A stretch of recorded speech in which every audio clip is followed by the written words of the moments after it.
Bienvenue à un nouvel épisode du Liberté 45 Podcast. Aujourd'hui, nous avons avec nous Jason Trudel, c'est bien ça? Exact. Merci de nous avoir écrit à la base. Ouais. Puis, pour mettre les gens en contexte, je pense que, dans le fond, on écoutait le podcast, puis, ultimement, on a échangé des courriels, puis on s'est dit, aïe, ton histoire est intéressante, il faut qu'on t'aille sur le show, donc, le voici, le voilà. Ouais. Puis, tu sais, une des raisons pour laquelle je pense qu'on a amené sur le podcast, c'est que tu as réussi quand même à faire quand même pas mal d'argent, puis tu es assez ouvert d'en parler. Ouais. Tu sais, entre toi, puis je sais pas à quel point on peut parler de ton job et tout, mais tu sais, pendant la crise de COVID, admettons, tu as eu des compensations, des subventions vu la crise. Ouais, exact. Comme le chômage des aviateurs, mettons. Ouais, c'est ça de même. Exact. Fait que, tu sais, qu'est-ce qui a fait la différence entre toi, il y a 3 ans avec 12 000, puis maintenant avec plus 175 000 dans ce compte-là, versus tes amis qui ont eu les mêmes subventions? Tu sais, pourquoi toi, tu as réussi à accumuler une certaine... Ben, premièrement, parce que nous autres, on avait le droit de travailler. T'sais, pendant cette subvention-là, c'était pas comme le chômage. Tu avais le droit de travailler. Toi, tu travaillais. Ouais, moi, je travaillais. Puis, moi, dans le fond, ma première job à Saint-Hubert, le gars pour qui je travaille présentement, c'était mon client. Puis, je suis allé travailler directement pour ce client-là. Parce que j'avais quitté la compagnie 1. J'étais allé chez Transat. Quand Transat nous ont mis à pied, je suis allé travailler pour ce gars-là. Nous autres, on fait de la prospection aérienne, de la cartographie aérienne, des maps pour les bateaux, Google Maps, Google Earth. C'est tout nous autres qui fait ça avec des avions. Oh, ouais.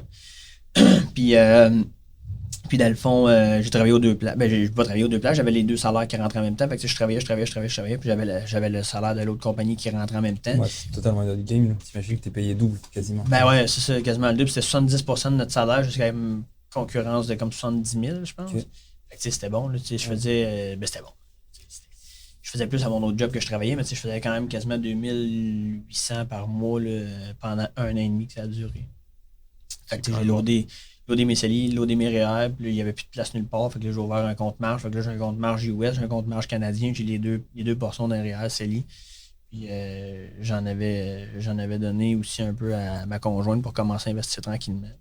Puis quand c'était impliqué dans le condo, j'avais donné un dividende. Fait que c'est ça qui a fait la différence, parce que mes autres amis, ils n'ont rien fait de l'été. Ils ont fait, regarde, le COVID, ça va être fini à l'automne, on va prendre ça relax cet été, on va aller faire du bateau.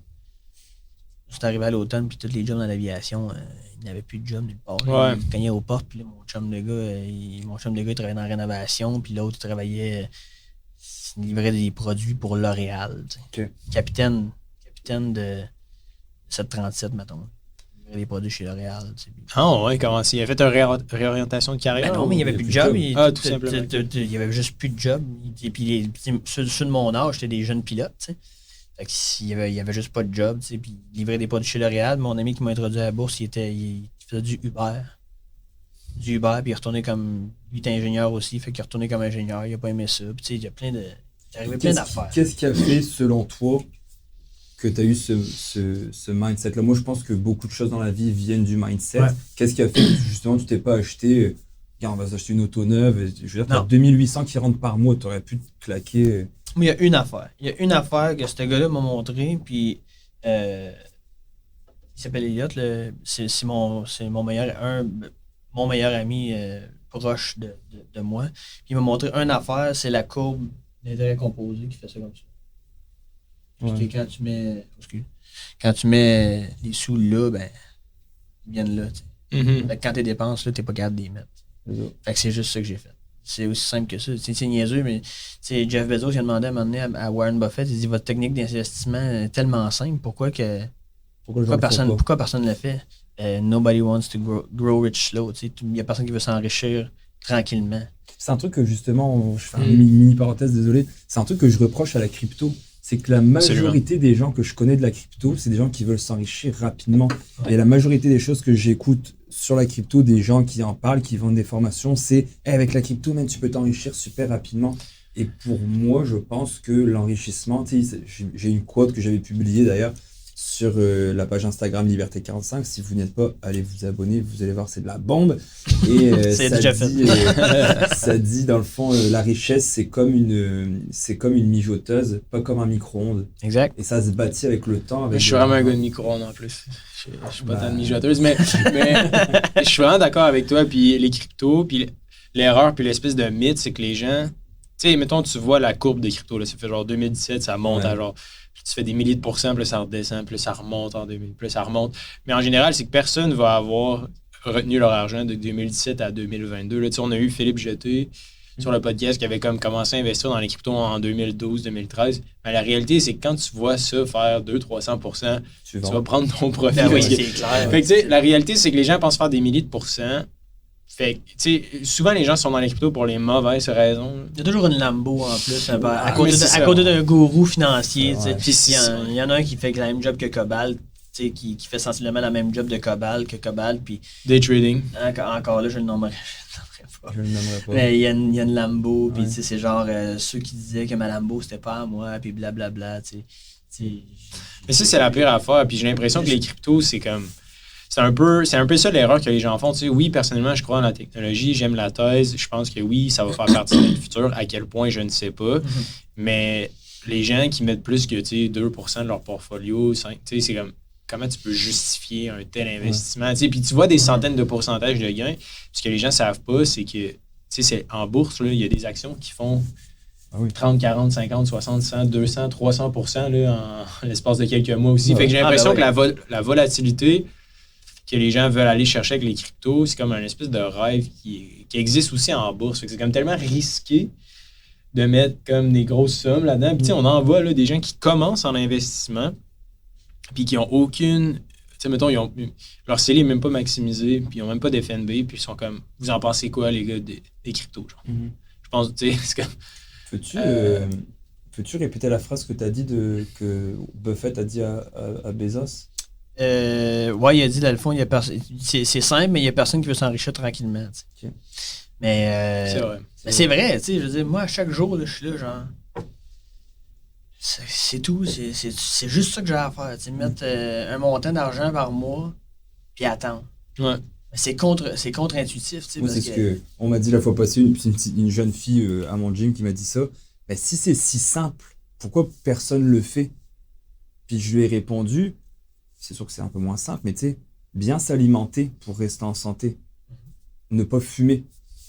Ne pas boire d'alcool à outrance. Aller au gym 2-3 fois. Prendre une marche tous les soirs. 20 minutes. 20 minutes de marche. Ah oui, mais oui. C'est facile à faire, les marcher. Tout le monde sait marcher, tu sais, 20-25 minutes. On le fait les pas gens tout. le font pas. Ah, c'est pas alors qu'on sait ce qu'il faut faire.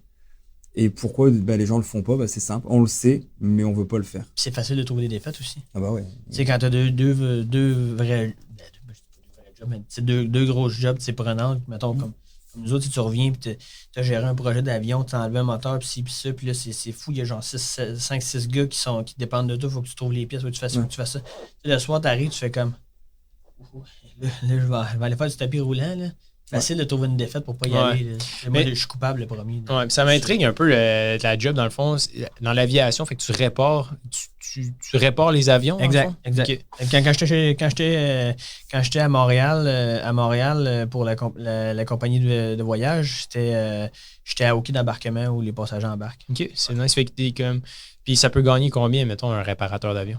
Ah, dans la petite aviation, comme moi, je suis comme un spécialiste dans ce que je fais. Là, je suis spécialisé dans le type de produits avions que c'est quoi, les Boeing? Non, moi, je répare des petits avions. Des Cessna? Ou... Ouais, un style, c'est ça. Mais on a des petits 2 moteurs à piston. Moi, je me promène un peu. Je peux faire alentour entre 80 et 85 000 par année. Ça peut monter jusqu'à 90. Puis les gars dans la grosse aviation... Dans la grosse aviation comme genre Air Canada, Porter, Air Canada, Boeing, Transat, whatever, toutes ces grosses affaires-là, ça peut monter facilement à 110, 115. Ah ouais, OK. Puis c'est quoi la formation requise pour devenir réparateur d'avion? C'est une technique à Saint-Hubert qui se donne à l'École nationale d'aérotechnique. Ça se donne à Saint-Hubert, c'est à côté de chez Pratt & Whitney. OK. Puis est-ce que ça coûte cher à faire la technique? Ou... Non, c'est comme le cégep normal. Ça coûte une couple de 1000, genre?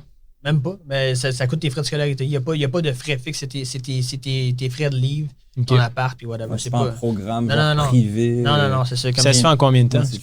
3 ans. 3 ans? OK. T'imagines que 3 ans, justement, on parlait de ça hier avec Hub, le fait que les gens qui font plein d'argent parce qu'ils ont fait des grosses études, mettons un médecin, un avocat qui fait des gros salaires, mais on le disait hier avec Hub, moi jamais j'aurais fait médecin trop long parce que j'ai pas peut-être les capacités intellectuelles ni d'études. Mais dans le sens que, ils méritent leur salaire, les chirurgiens, les médecins, etc. Si le mec, il fait un demi-million par année, et il fait son demi-million, il a attendu 10 ans. Puis je me dis, en 3 ans, en juste 3 ans, c'est rapide dans une vie. Ouais.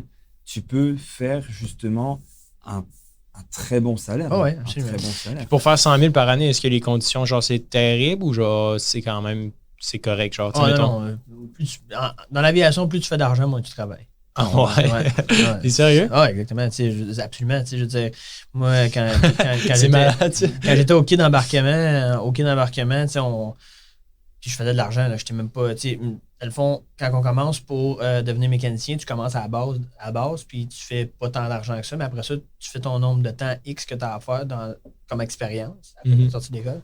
Tu as ta licence que tu peux signer des jobs sur les avions. Okay. Licence M1 pour les petits avions, puis M2 pour les gros avions. Mais quand tu es dans la M2, au quai de chargement, justement au quai d'embarquement, tu fais le tour avec ta flashlight, puis c'est comme.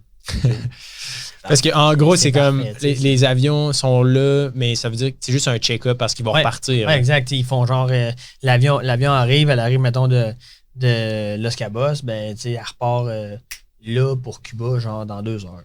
OK. Fait que tu regardes juste s'il y a comme des oiseaux dans le moteur. Des gros dommages. Genre, tu sais, comme l'hiver, c'est important quand ils remorquent les avions, ben, de vérifier que les pneus sont pas chippés, parce que ça arrive souvent qu'il y a des motons de glace, puis les pneus peuvent avoir chippé. C'est arrivé une fois, on était obligé de soulever le nez de l'avion avec tous les passagers dedans. Ah, ouais. Juste un petit peu. Changer un pneu à la dernière minute. T'sais.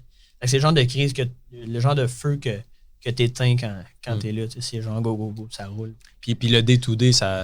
Parce que je pense que ça pourrait être cool. Tu sais, il y a un segment, moi, puis Sim, on l'a toujours voulu faire, c'est combien tu gagnes, ou on parle d'un job, puis on dit comment ça marche. Ça pourrait être... Ça, c'est une question à 100$. Hein? Ça fait mal quand tu demandes ça à quelqu'un. Comment tu gagnes? Là, ça dépend. Non, comment tu gagnes? C'est cool, je te remercie. T'as répondu sans hésitation. Ouais. Moi, ça me dérange pas. Puis le monde, ceux qui n'ont pas les mêmes buts que nous autres, mettons, nos 3 exemples, tu lui dis... moi, j'ai passé l'exemple de 50 000 à peu près quand j'ai commencé à investir j'avais 50 000 d'assets total avant que j'achète le condo, avant que j'achète ça. De 50 à 310 000, tu sais. Que là, c'est à peu près ça, tu sais, mon asset total. 300, de ta valeur nette, admettons. Oui, exact. Avec, tu sais, le down qu'on a sur la maison, puis ainsi de suite. 310 000, mais le monde, ils font comme, mais tu sais, t'as été chanceux, là, tu sais, ils t'ont donné de l'argent. L'argent. Il y en a qui ont eu de l'argent et ils n'ont rien fait aussi l'été. Là, fait que c'est ça. C'est drôle. C'est un bon mindset, par contre, vraiment. Ouais, parce que c'est ça, on a enregistré, on est le week-end, puis après ça, tu te dis, bon, qu'est-ce qu'ils font eux pendant le week-end, ultimement, pour dire la chance, j'y crois pas vraiment. C'est ce qu'on a eu drôlement inspirant sur un autre épisode, puis on discutait un petit peu de ça, puis c'est vrai que, tu sais, on était allé manger avant avec Hubert, là, puis on s'est dit, on était dans un Tim Hortons miteux. C'est le pire Tim Hortons ever. Ouais, c'est terrible. Puis on s'est dit, on grind quand même. Hein. On grind, puis on s'est fait un petit... ça, je sais pas comment... fist bump. Tu sais, on travaille fort, mais j'adore ce que je fais, puis je laisserai pas ma place. Si je pouvais choisir d'être quelqu'un d'autre, je serais moi. Ouais. Ben, c'est ça, moi aussi. Puis, la job que je fais, ça aussi, il y a bien du monde qui font comme, mais, tu sais, ta job... Tu gagnes, on gagne de l'argent, mais tu sais, je veux dire, je suis parti en Arizona, je suis parti partout pendant 3 semaines. Mais comment ça marche, ça, dans le fond? C'est les contrats que tu fais, tu vas travailler à l'étranger en plus? Ouais, je fais partout où les avions ont du travail, dans le fond. En novembre passé, j'étais à Tucson, en Arizona. L'année d'avant, j'ai fait Caroline du Sud, Caroline du Nord, Floride.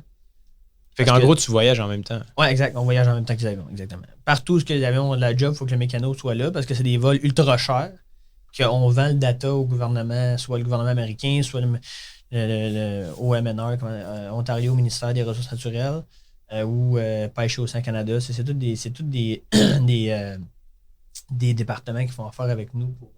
OK. Mais toi, dans le fond, en ce moment, c'est une entreprise privée. Mettons que tu veux travailler juste Air Canada, Boeing, tu sais. La façon simple de gagner 100 000 en réparant des avions, ce serait quoi? Là? Mettons avec du recul, toi. Tu sais, mettons quelqu'un écoute le podcast, dit good, parfait. Je vais faire la job que Jensen fait, ça m'intéresse. Ce serait quoi les étapes à faire? Premièrement, tu fais ton cours, tu finis ton cours, puis après ça prend... Il faut que tu fasses tes cartes comme un peu dans la construction, sauf que ça s'appelle des licences. Il faut que tu fasses 48 mois d'expérience totale. Okay. À l'école, si tu as certaines notes, ils peuvent te créditer 19 mois. Fait que tu fais 48 moins 19, tu fais ce nombre de temps-là.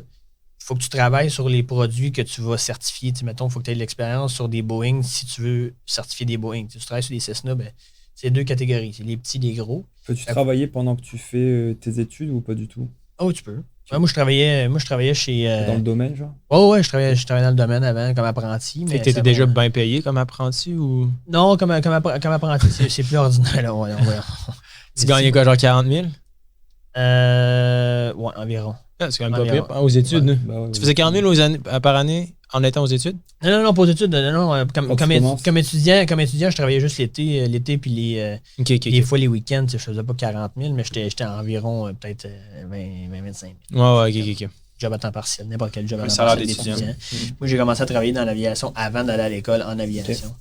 Okay. Je travaillais chez Cascade, la compagnie de papier de toilette. Ils ont deux. À ça, ils en ont juste deux, mais il y en avait trois. Il y en avait deux à ce moment-là quand moi je travaillais, puis ils en ont eu trois un bout de temps. Puis des avions, ça? Ouais. Ah ouais, pourquoi il y avait des avions? Ils ont privé pour se promener avec les dirigeants. Ah ouais? Aïe. Ils sont basés à Victo. Je travaillais à Victo. Moi, je viens de Victo, puis je travaillais là-bas avec eux autres. Là.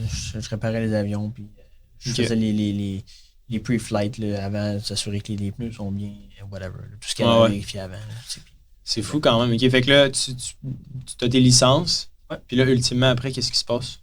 Un coup, tu as des licences, ben, tu fais application pour la job que tu veux. Généralement, tu rentres chez Air Canada, tu travailles là, puis tu prends de l'expérience sur les avions que tu vas certifier plus tard. Tu obtiens ta licence, tu vas passer l'examen à Transport Canada, puis après ça, boum. Tu gagnes 100 000? Environ. Puis, peut-être pas aussi aussi straight que ça. Le lendemain que tu as ta licence.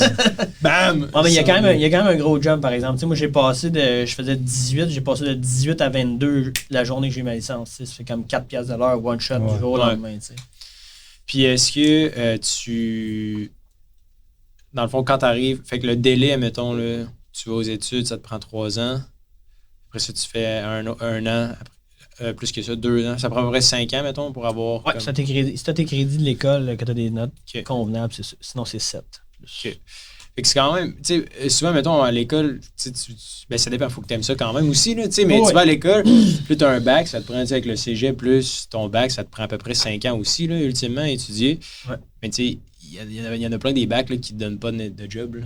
Mais tu fais de l'argent aussi pendant ce temps-là. Quand tu n'es pas licencié, tu fais de l'argent pendant ce temps-là puis tu travailles dans ton métier. Tu fais de l'argent pareil, même si tu n'es pas licencié. Là, c'est pas une œuvre de charité, ils te payent pareil, mais c'est juste que faut que tu aies un mécanicien certifié qui signe le job à ta place. Ouais. Mais tu sais, dans le fond, tu n'es comme pas un mécano de char, là, dans le sens que c'est pas. C'est réglementé. C'est pas tant du dirty. Ben, pas dirty work, mais dans le sens que tu sais. Est-ce que tu as les mains dans le moteur, genre littéralement? Des fois, ça arrive, des fois, on n'a pas le choix. OK. Des fois, il faut travailler. non. C'est juste, je suis curieux de voir, tu sais, c'est un réparateur un avion, j'imagine. Tu peux pas juste rentrer là comme un changement d'huile, puis... Non, mais quand je faisais justement au quai d'embarquement, c'était vraiment rare. C'est ça. On changeait souvent les petits boutons que tu reclines.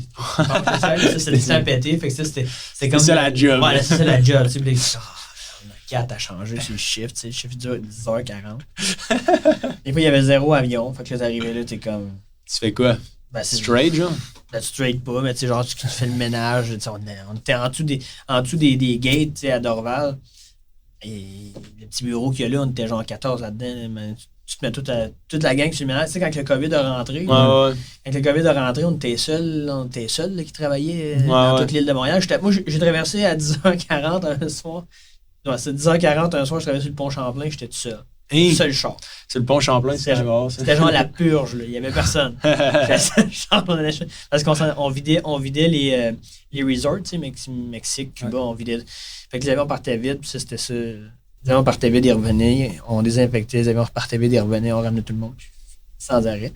Puis après ça, on est allé parquer les avions, tous les suppliers, WestJet, Air Can, Air Transat, toute la gang, toute parquée à Mirabel. Ça doit être fou. C'était fou. C'était quand même une époque que tu sais, je pense pas qu'il y a beaucoup de mécanos d'avions qui vont pouvoir dire moi j'ai parké des avions à cause d'une pandémie mondiale. Ouais. C'est quand même fou. Là, c'est ce qu'on a vécu. Des trucs assez fous. Puis pour les gens, c'est quoi le genre de personnalité type qui pourrait avoir, qui pourrait se plaire dans cet emploi-là? Parce que c'est bien beau faire 100 000, mais tu sais, ça se peut que tu sois pas heureux. Là. C'est quel genre, tu sais? Ben, ça prend quelqu'un qui est assez consciencieux aussi. Il faut pas que tu oublies qu'il y a des gros dollars au bout de ta signature. Qu'il faut que tu sois consciencieux, premièrement. Il faut faut que tu aimes voyager, tu n'as pas le choix parce que tu veux pas les avions, exemple, Air Canada, il y a des places qui n'ont pas d'entente de maintenance. Par exemple, on va dire Lisbonne. Ben, ils n'ont pas d'entente de maintenance avec personne sur place. Ils n'ont pas le choix d'envoyer un gars. Fait que là, il faut que ça soit un gars de Montréal qui embarque dans l'avion. Il fallait aller, retour. Il atterrit à Montréal. Il fait rien. Il est juste là. Mon chum, il en faisait parce que lui, il était certifié quand on travaillait ensemble. Moi, je n'étais pas encore certifié. Puis il faisait genre 70$ de l'heure quand il allait là. Du moment qu'il embarquait dans l'avion jusqu'au moment où il débarquait de l'avion, 70$, genre around the clock. Puis il écoutait des films, genre, dans le fond. Ouais. Il y a des jobs comme ça. Une fois, il a changé une télé. Une fois, il y a une chaîne de télé. Il fait comme c'est la seule chose que j'ai faite, man. Changer la télé, la madame était fâchée. Tu payes un billet Montréal-Turin ou Montréal-Toscane, puis t'as pas de film, puis t'as pas d'iPad.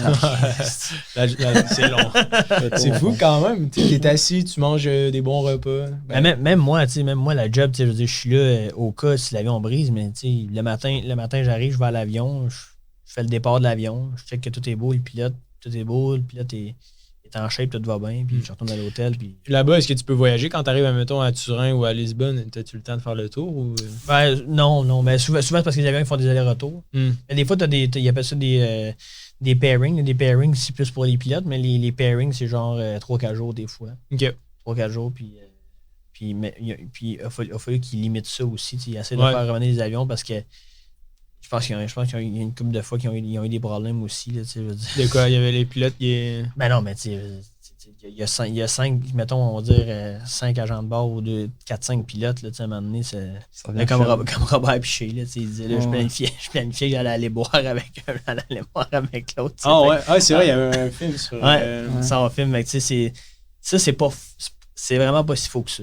Ah ouais. Pour l'avoir vu là, de mes yeux, là, de mes propres yeux. Ça fait le party un peu quand même? Ouais, les agents de bord et les pilotes, ça flirte en masse aussi. Les clichés, là, même les mécanos aussi. C'est donc drôle. Comme les médecins. Là. Ah ouais, ça, c'est les infirmières, les médecins dans les hôpitaux. Quand j'ai travaillé en sécurité avec mon chien, j'ai fait on faisait les jeux, donc tu as les jeux du génie, les jeux des médecins, les jeux des pharmaciens. Ils louent un hôtel, puis c'était n'importe quoi. Là. Moi, je faisais la sécurité dans l'hôtel. Ça brossait. Vous êtes le seul qui n'avait pas de fun, hein? Ouais, c'est ça. Exactement. On va dire comme ça, mais ouais, c'est quelque chose. Ouais, c'est drôle. C'est wild. Ouais. Fait que là, maintenant, tu as à peu près 300 000 de valeur nette. C'est quoi ton objectif? Est-ce que ton but, c'est de te rendre à 1 million ou c'est quoi ta philosophie maintenant? C'est sûr que ça va être plus qu'un million. Moi, je vise plus qu'un million. Ça va dépendre beaucoup des rendements. Je veux dire... Moi, je calcule toujours mon objectif avec 10%.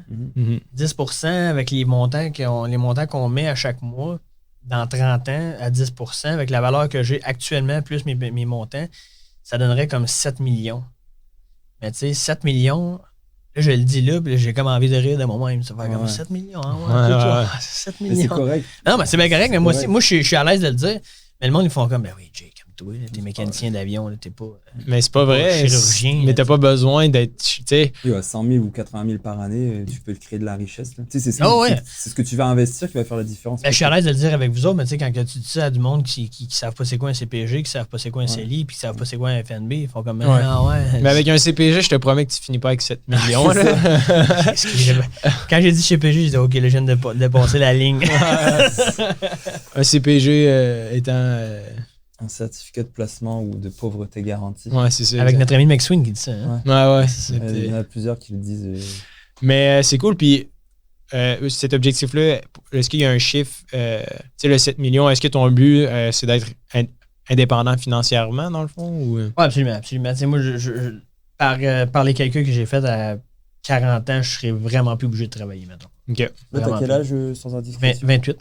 Okay, c'est très faisable pour l'avoir fait. Puis, je sais pas combien de temps en actif, juste liquidité, sans compter la maison. Je pense que c'est 200 et quelques mille que tu disais. Ouais, environ. Okay. Regarde ça maintenant. Là. Moi, je le track là, dans mon système de finance. J'ai de 0 à 100 combien de temps ça a pris. De 100 à 200. Mais c'est un peu l'outil qu'on a construit pour... de 0 à 100, j'ai mis 36 mois. Pour les membres.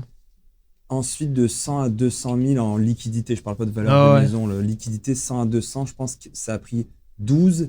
Après 8, 6, tout cas, ça se rapproche. En termes de mois, là, Ah oui, parce que le premier 100 000, il est vraiment le premier 100 000 il est très difficile. Après, ça va bien, parce que tu fais un 10 sur 100 000, c'est 10 000 déjà en partant. Mais tu sais, quand tu fais 10 de rien du tout, c'est long. Faut que tu gagnes. Souvent, ta première année, c'est super. Enfin, ou les premières années sont difficiles en investissement. Il faut juste se lancer, le botter le derrière. Puis, tu sais, moi aussi, quand je disais tu sais, moi, j'ai pas d'études. Donc, tu sais, quand je disais, moi, je disais à 30 ans, je serais millionnaire. Moi, je disais à 25 ans, j'aurais ma BM.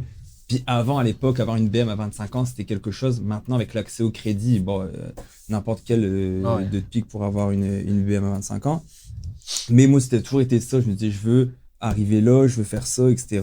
Puis les gens, même mes parents, quasiment pour me dire, oui, on t'encourage, Simon, mais réalistiquement, ça va être compliqué. Il riait de toi un peu.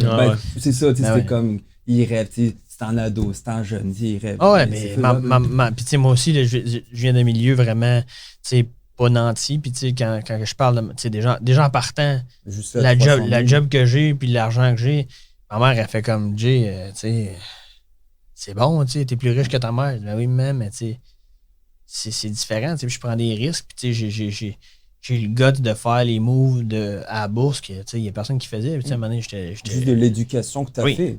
Oui, c'est... Puis quand j'ai suivi le cours, tu sais, il y avait des vidéos d'opportunités que Gaétan, il fait à chaque soir. Puis c'est des titres, dans le fond, qui sont potentiellement en revirement, puis whatever. Fait que, tu sais, moi, j'écoutais les vidéos jusqu'à... J'écoutais, j'analysais les patterns, j'ajoutais tous les titres dans mes listes TradingView. J'ai classé par catégorie, genre blue chip, genre volatile, whatever. Puis je tradais à chaque jour, mais tu sais, pour me faire la main. J'essaie de trouver quelqu'un qui fait ça. C'est ce qu'on se dit. Nous autres, oui, parce qu'on est tous ensemble, on est dans le même, tu sais, ça s'appelle Liberté 45, c'est correct, on est tout le temps entouré de monde qui font ça. Mais de marche dans la rue, puis dis-toi, qu'est-ce que tu fais? C'est comment ça marche l'investissement? Alors, moi, j'ai un conseiller financier, puis dans quoi tu investis, ils n'ont aucune idée. Ils ne peuvent pas te dire s'ils investissent dans Microsoft, dans Apple, dans PayPal, ils n'ont aucune idée. Ils disent, c'est dans des fonds. Dans des fonds. Ouais, ou des fois, ce qu'on entend, puis je pense que c'est de moins en moins vrai, là, ce que tu viens. Je pense que les gens sont de plus en plus conscients, mais souvent, c'est comme j'ai de l'argent dans un CELI, fait que mon argent est à la banque. La bourse, c'est trop risqué pour moi, mais c'est que la banque investit quand même ton argent. Là, quand elle est placée dans un compte épargne. La bourse. C'est ça. J'ai jasé récemment avec mon oncle, puis il me dit, ça faisait longtemps qu'on s'était pas parlé, puis là, je dis, ouais, la bourse, ça va pas trop bien, puis le kid, non, c'est ça, nous autres aussi, ça baisse, puis le kid, nous autres, ils disent pas, c'est pas vraiment à la bourse. Comment ça, c'est pas vraiment à la bourse? C'est soit à la bourse, soit l'immobilier. Ou pas à la bourse. Si c'est investi quelque part via quelconque institution financière, c'est à la bourse. Non, mais c'est des fonds, ben oui, des fonds, c'est ça, c'est qui achètent des actions individuelles.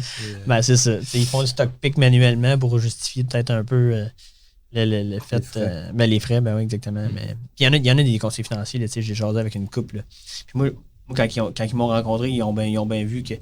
Je veux dire, moi, j'ai dit, je suis prêt à payer un conseiller financier.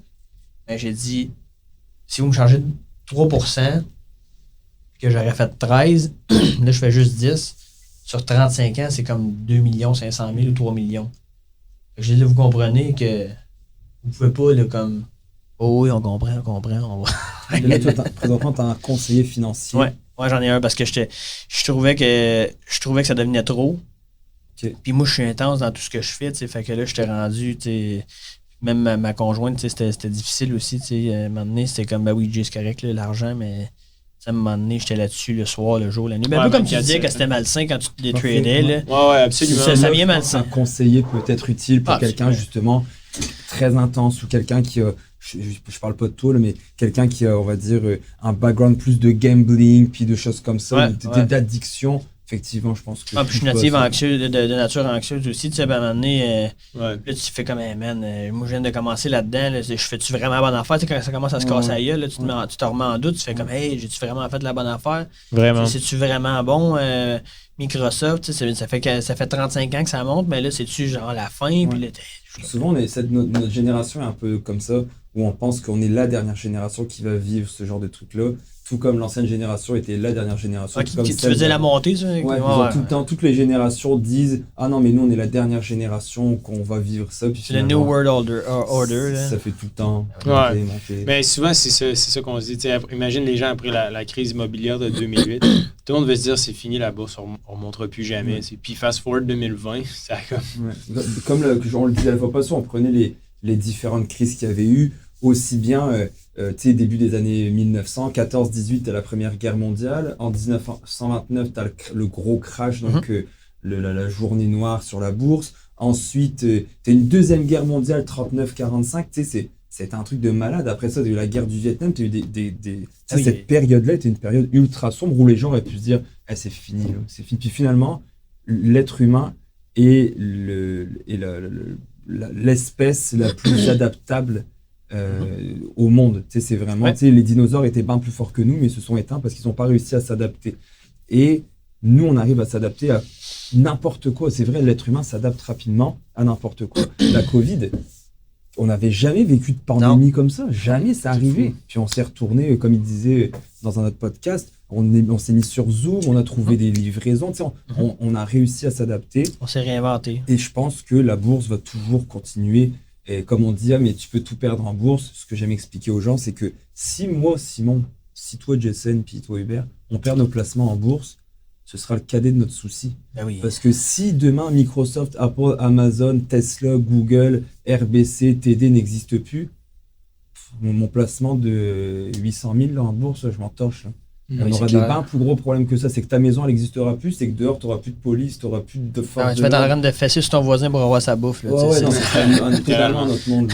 Oui, puis il y a beaucoup. C'est bon parce que le monde, c'est quand tu dis passer de 0 à 1, c'est vraiment là qu'il faut que tu fasses. C'est la pire étape, parce que plus difficile. Tu fais le saut, des fois, tu perds 100$. Tu fais comment ça descend de 100$, tu es stressé.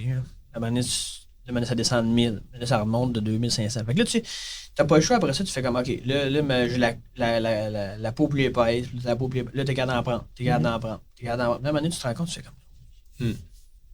Il y a 2 ans, là, jamais j'aurais pu penser que j'aurais pu tolérer autant de... Mais t'as pas le choix de te mettre dans l'inconfort parce que si tu restes dans l'inconfort, c'est fini. C'est là que ça s'arrête. C'est la partie la plus risquée. La partie la plus risquée, c'est de ne pas prendre de risques. Si tu regardes l'inflation, même si tu as cet argent-là et que tu le gardes dans ton portefeuille à la banque, il va chuter. Cet argent-là va perdre de sa valeur. Il s'érode.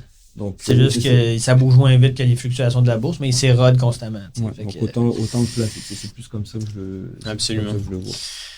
Merci, Jensen, d'être venu sur le show. Ça a été un grand plaisir. En terminant, est-ce qu'il y a quelque chose que tu voudrais dire aux gens qui veulent peut-être, qui hésitent à commencer à investir? Ben, tu sais, premièrement, ce que je recommanderais aux gens, moi, ce qui m'a fait vraiment faire le déclic, ce serait de télécharger l'application Compound sur leur cellulaire. Puis de voir comment l'argent évolue au fil du temps. Puis plus tu es jeune, tu sais, c'est pas de mettre des gros montants. C'est comme, faut le répéter. C'est vraiment le temps. Exact. La constance. Puis si tu es jeune, puis que tu te demandes si tu devrais investir, pars maintenant, parce que plus tard, ça va être fou, tu sais, ça, on le sait, puis ça va être fou, comment tu vas dire. Ouais, c'est ça. Si j'avais su que je serais là aujourd'hui, probablement je n'aurais mis plus. Fait que, tu sais, commencer, puis l'important, c'est pas de mettre des milliers, des millions. L'important, c'est de mettre des petites sommes, de t'habituer, puis de commencer à vivre avec les fluctuations, de t'habituer à ces fluctuations-là, puis après ça, d'y aller en montant, puis de continuer, puis d'être discipliné. C'est ça qui t'amène vers la richesse, mais il faut commencer quelque part, puis ce qui est vraiment difficile, c'est l'accès à l'information. Là. Aujourd'hui, c'est moins pire, là, mais c'est vraiment de spotter la bonne personne pour te coacher là-dedans. Puis là, ben, c'est sûr que ceux qui écoutent le podcast, ben, c'est parfait parce qu'ils ont des bons guides, là, mais moi, j'avais rien, j'avais un ami. Ouais. Je savais pas par où commencer. Fait que, anyway, juste commencer puis télécharger l'application Compound, ça va faire vraiment une belle image dans votre tête, comme de quoi que la pente est exponentielle, puis à partir de la 10e année, là, c'est fou. Ah, c'est cool. Quand on parle ultimement pour Liberté 45, le but c'est d'en faire un outil similaire. On va essayer d'en développer une, mais merci infiniment, Jensen. C'est des paroles assez sages, je suis d'accord. Puis pour les gens qui ont des questions, commentaires, allez sur liberté45.com et en bas à droite, il y a un petit chat. Si jamais vous voulez venir comme Jensen sur le podcast, On aime ça vraiment ouvrir le dialogue, puis que ce soit un parcours intéressant, ou vous n'êtes pas obligé d'être astronaute non plus. Je veux dire, tous les emplois sont cool. Si vous êtes volontaire de partager vos chiffres comme Jensen le fait, ça va nous faire plaisir de vous accueillir. Donc sur ce, à la prochaine.